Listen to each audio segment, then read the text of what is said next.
অসম্ভব।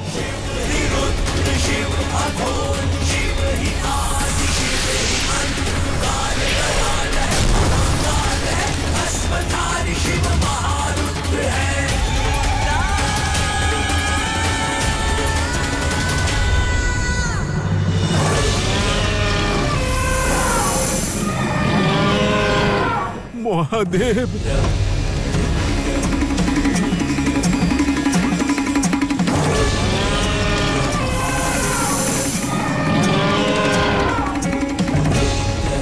নিজের মৃত্যুর নাদ শুনতে পেলে দুন্দুভিনাদ?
হর হর মহাদেব, হর হর মহাদেব।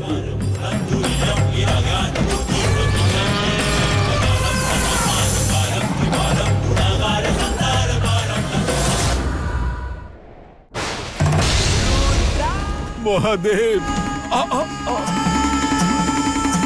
মহাদেব। নন্দী,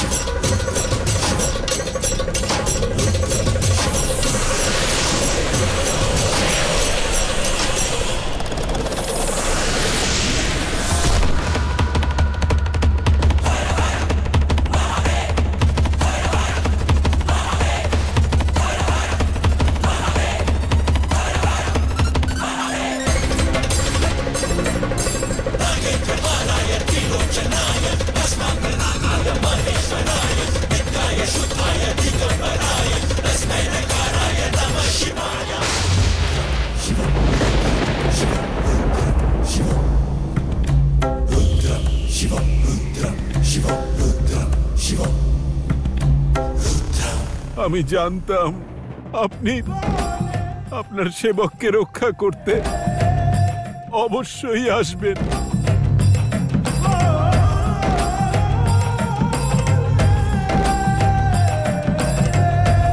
খুব কষ্ট হচ্ছে নন্দী। যার পালক আর রক্ষক স্বয়ং মহাদেব, তার কিসের কষ্ট মহাদেব? মহাদেব, আপনি রুদ্র হন বা ভোলা, আমার মহাদেব তো মহাদেবই থাকবেন, তাই না?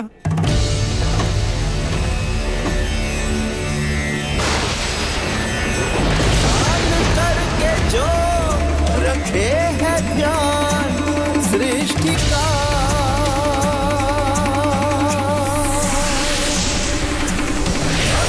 साधना का मार्ग है করো মহাদেব। संग संग चंद्रमा रहे इनके मनाते वो चंद्रशेखरा अंग अंग भस्म शाही है মহাদেব, कुंडधारी আমার মতোই আপনি এনাদের সকলেরও কল্যাণ করুন। এরা সকলেই আপনার আপন, আপনি সবার পিতা আর আপনি সকলের সখা।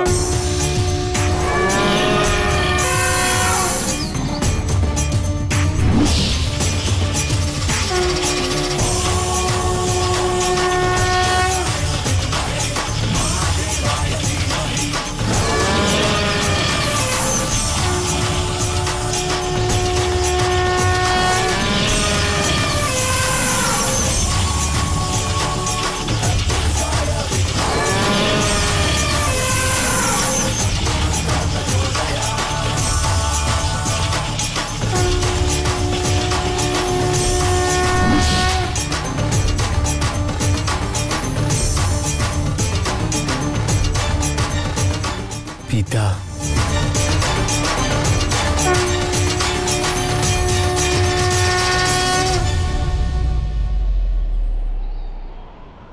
দুন্দুভিনাদ,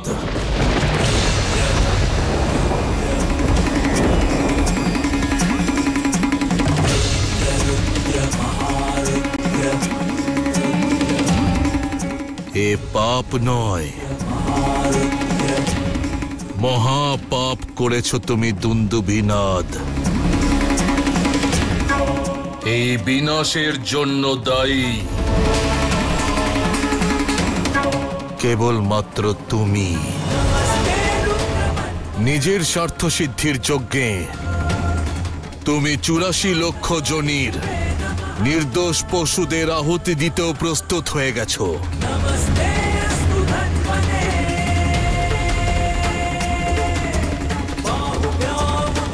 এখানে সকল জীবে প্রাণ আছে, সকল প্রাণীর মধ্যে আত্মা, আর সেই সকল আত্মা পরমাত্মার সাথে যুক্ত।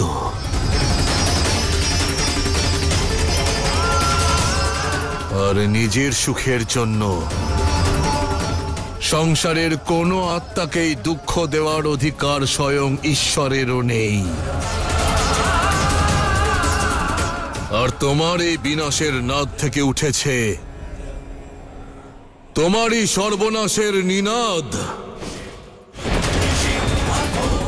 এই জঘন্য অপরাধের জন্য রুদ্র তোমাকে কখনোই ক্ষমা করবে না, ক্ষমা করবে না, ক্ষমা করবে না।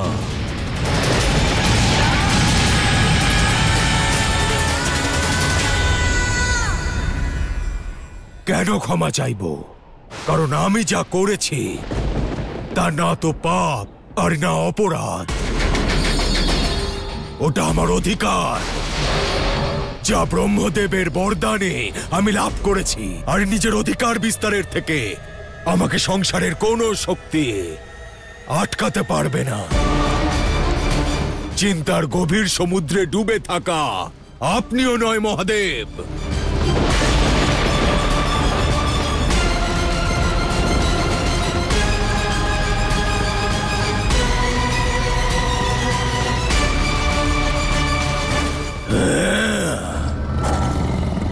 তাহলে ঠিক আছে।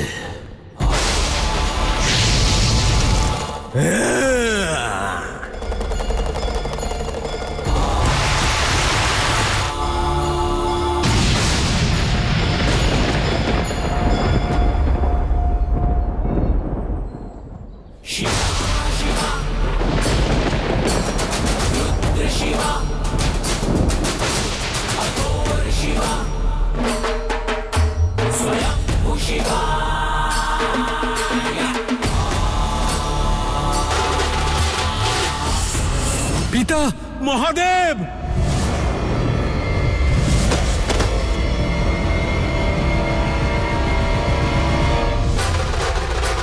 शिवा शिवा रुद्र शिवा अघोर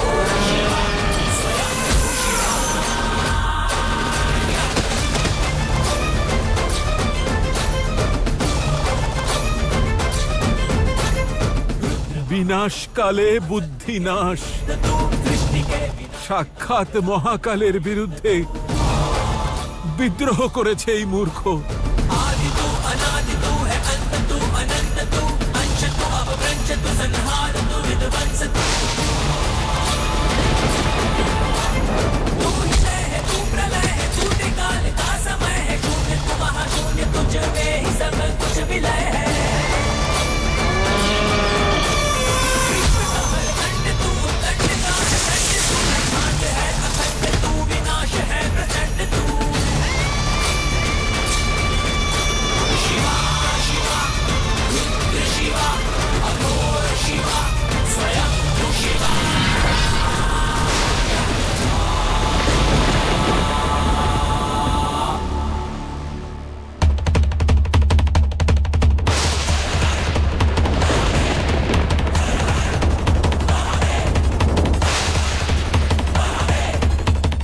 যার থেকে এই ব্রহ্মাণ্ডের উৎপত্তি, তার থেকে পালিয়ে এই সম্পূর্ণ ব্রহ্মাণ্ডে কোথায় গিয়ে লুকোবে ও? যার স্বপ্নের কোনো আধার থাকে না,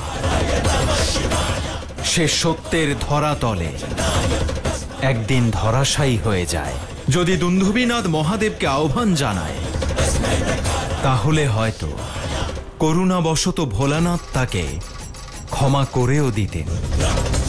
কিন্তু সে আহ্বান জানিয়েছে রুদ্রকে, যিনি এক মুহূর্তেই সমগ্র ব্রহ্মাণ্ড ভস্ম করে দিতে পারেন।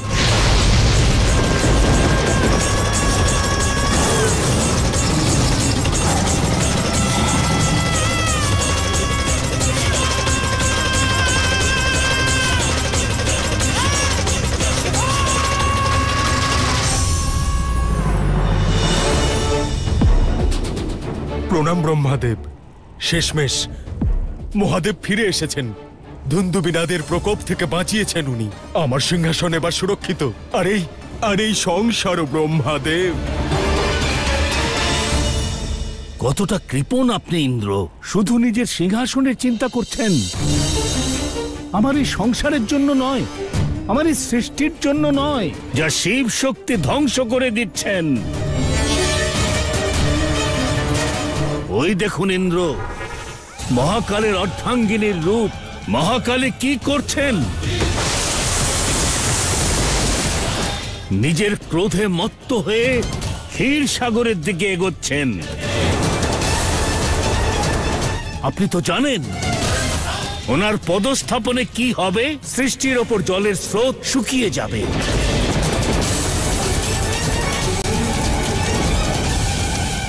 জলই জীবন ইন্দ্র, আর জল ছাড়া আমার এই সৃষ্টি ধ্বংস হয়ে যাবে।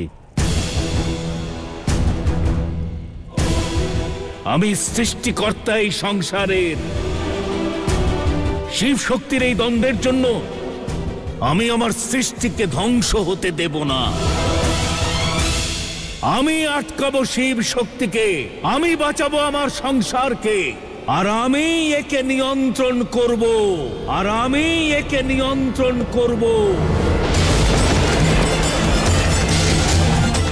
আমি শুধুমাত্র আমি।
অভিনন্দন অসুর মাতা। ব্যঙ্গ করছো রাহু? ওদিকে আমাদের স্বপ্ন ভঙ্গ হচ্ছে, দুন্দুভিরা যুদ্ধ ছেড়ে পালাচ্ছে, আর তুমি? ব্যঙ্গ করছি না মাতা, অসুরদের বিজয়ের শুভ সূচনা হতে চলেছে। অর্থাৎ? অর্থাৎ ব্রহ্মাদেবের পঞ্চম মস্তিষ্ক প্রকট হতে চলেছে। এর অর্থ আপনি নিশ্চয়ই জানেন মাতা। ব্রহ্মাদেবের পঞ্চম মস্তিষ্ক অর্থাৎ ওনার অহংকার, সৃষ্টির রচয়িতার অহংকার। না সৃষ্টির রচয়িতা সামান্য, আর না ওনার অহংকার। হ্যাঁ মাতা, ব্রহ্মাদেব এই সৃষ্টি নিয়ন্ত্রণ করার কথা ঘোষণা করেছেন। অর্থাৎ এই সৃষ্টিতে প্রলয় শুরু হয়ে যাবে। আর সেই সুযোগ আমরা অসুরেরা নেব, কারণ আমাদের আটকাতে না ওই শিব আছেন, আর না ওনার শক্তি।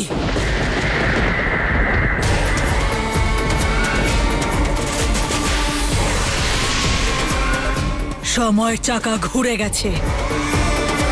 আমি আসছি দুন্দুভিনাদ।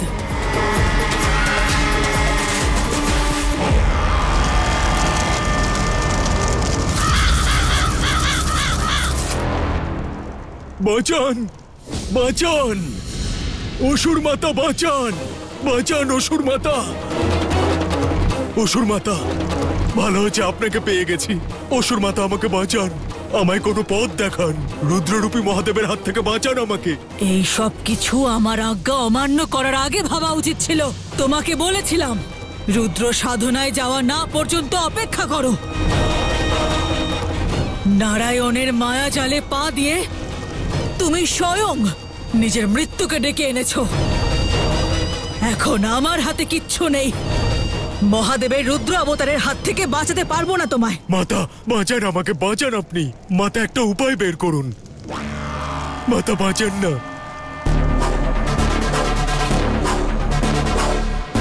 তুমি আমার আপনজন, তাই তোমার জীবন রক্ষার জন্য একটা উপায় বলছি তোমাকে। এই সংসারে কেবল একজনই আছেন যিনি মহাদেবের রুদ্র অবতারের মুখোমুখি হতে পারেন। তিনি হলেন পার্বতীর ক্রোধিত অবতার মহাকালী। যাও পুত্র, মহাকালীর শরণে যাও, একমাত্র উনি তোমাকে রক্ষা করতে পারেন।